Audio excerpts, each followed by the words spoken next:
What's up, guys? So in this video, I kind of wanted to give a background of how I got into coaching, kind of my fitness journey. I know that sounds corny, but that's what it is, and kind of everything that led me to this point. So let's go ahead and start at the beginning, I guess. So I started lifting weights when I was like 15, playing football in high school. You get introduced to the weight room pretty quickly as a way to improve your performance with lifting weights, getting stronger, and I took a liking to it pretty quick. I really enjoyed the concept of getting better through the weight room, working hard, and getting an instant payback for that. So I would go to the gym in the morning before school. I had a gym, right? I had a 24-hour fitness right around the corner from my house, my childhood home. So I would go to the gym in the morning, lift weights, go to school, lift weights again at football practice, and do that over and over again, not really taking into account recovery and, all those things. And I was only 15, so I got away with it. And I got pretty strong, got better at all the movements, really developed more of a liking to the weightlifting and to fitness at that point. But in my junior year, I think it was, after the football season, our position coach wanted us to do track and field so that he could keep an eye on us, because he was coaching the throws, so the discus and the shot put. So I went up for shot put and kind of liked it. It was a lot easier than football. You just go up and throw, not a lot of stress there. But one day at practice, after an hour of throwing, shoulder was kind of sore. I went to the weight room with the football team, of course, and we were doing max bench press that day. So with a sore shoulder, it's a great idea to throw on as much weight as possible and see if I can bench press it, right? Like, obviously that's a great idea. So I did that and completely tore up my shoulder. Didn't really think it was that bad. Again, I was only like 16, 17. But went a couple more weeks doing my normal thing. Got to the point where I'm like, this is definitely a serious injury. I should probably tell somebody. Told my mom. My mom's a nurse, so we immediately went to the doctor and found out that my shoulder was completely tore up. Labrum was torn. Rotator cuff was torn. I'm not sure which one or if it was multiple. You have a few muscles in your shoulder. I can't quite remember exactly what it was, but tore my shoulder completely, blew it out, got it repaired, went through PT, was trying to get back to football as soon as possible, and got back during practice, the start of practice in the summer, and of course immediately hurt it again because I came back too soon and was a little too aggressive when I came back. And throughout this time, and this is going to give a little context for later, I was eating exactly the same way I was before when I was working out twice a day going to football practice.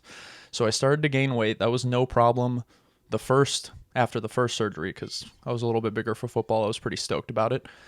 But for the second surgery, when I had to go through rehab again, it really kind of built up. And a funny story about that surgery is I went in and I thought it was just a pin that was sticking out that was causing the problem. That's what the doctor said. So I go into surgery. I'm thinking it's only going to be 20 minutes. I'm going to come out and I'm going to feel fine. It's going to feel better. Well, 2.5 hours later, I come out of surgery, shoulder completely wrapped up like it was in the first surgery. And I was completely demoralized. All my hopes of coming back for the football season are gone.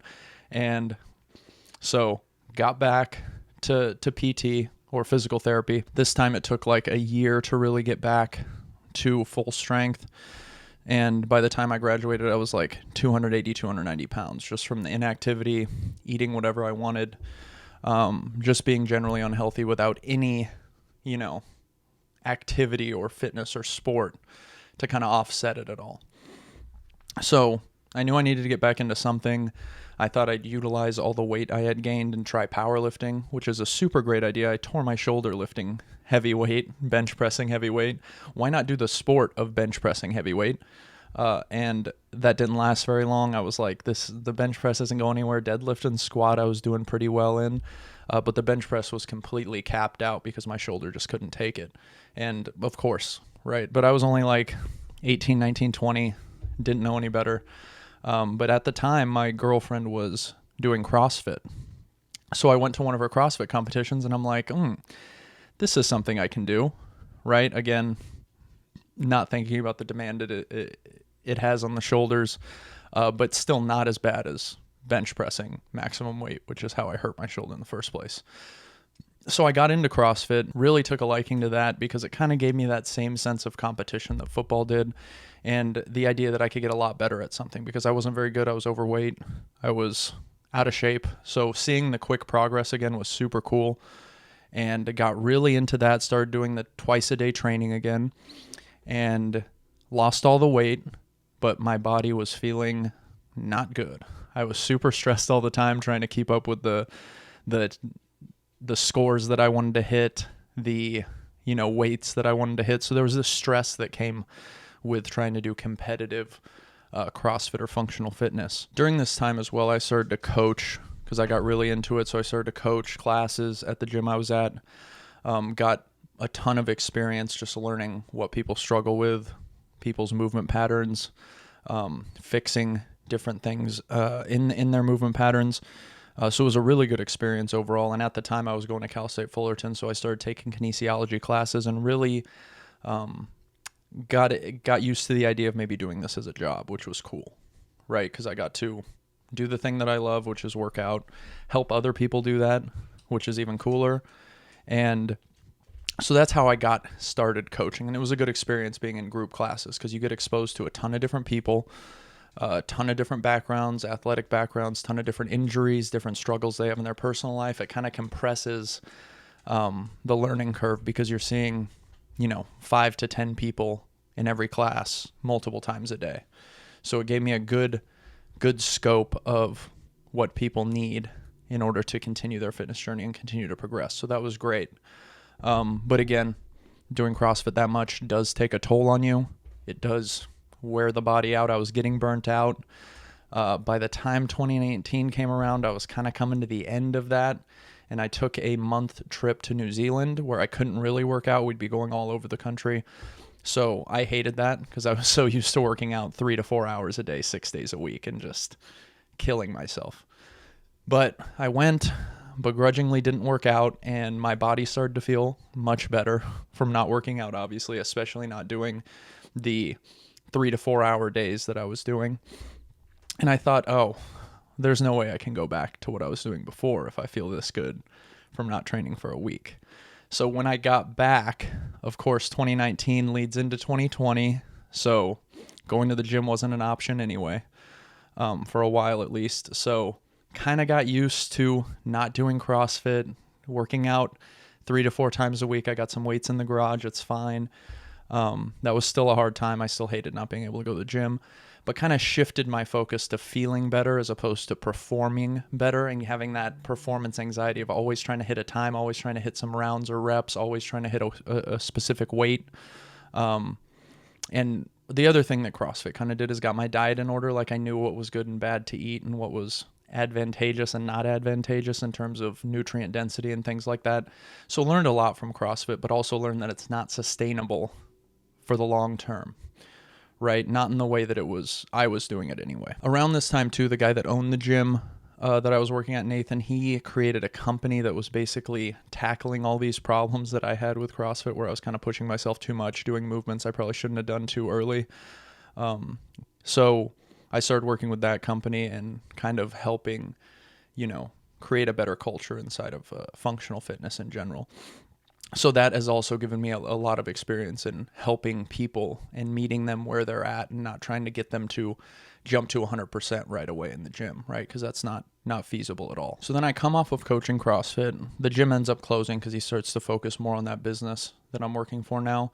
And I start to take on some online clients from the CrossFit gym that I used to work at and kind of helping them transition out of CrossFit into a more sustainable lifestyle.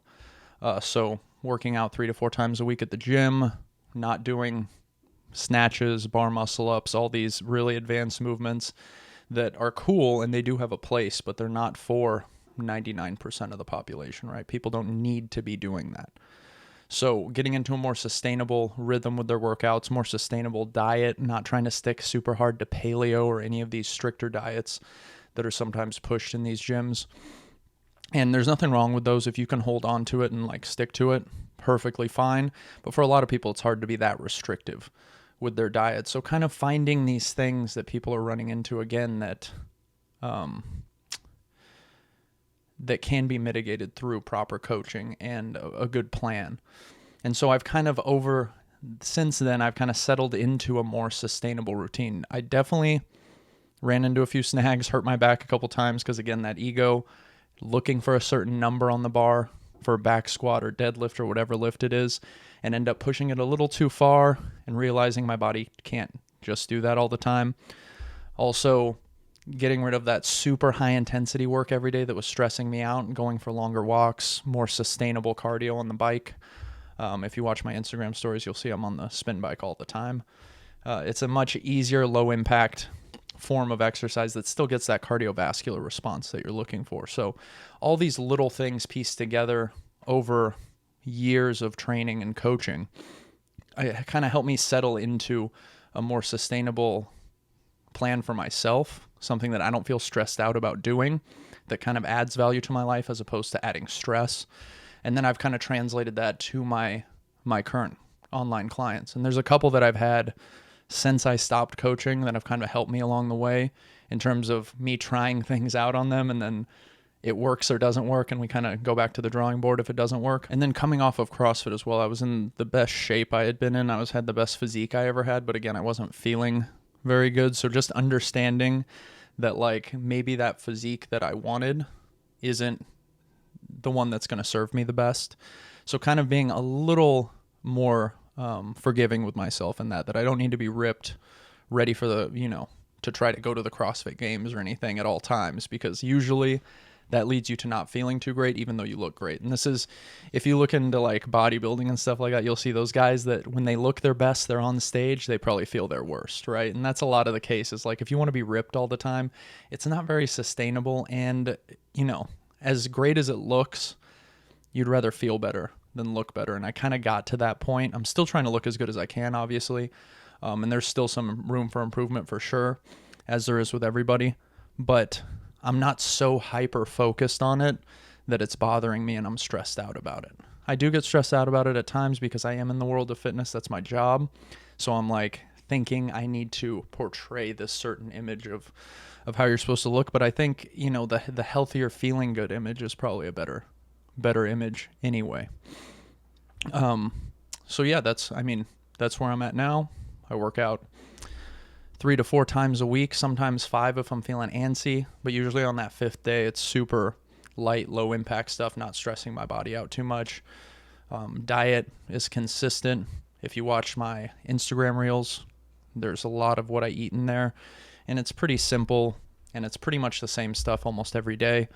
Not that I don't go out to eat. I go out to eat plenty, but just because of all the knowledge I've accumulated, it's easier for me to make decisions when I'm at the restaurant, and I'm always making decisions that are in line with my goals for the most part.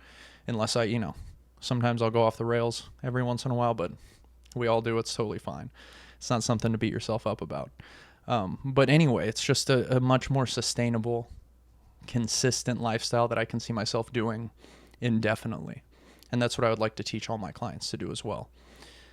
And that's pretty much it. I'm only 30 years old, so the story isn't super long. There's a lot of ups and downs in there, though, and I hope you learn something valuable and learn something valuable about me in that story.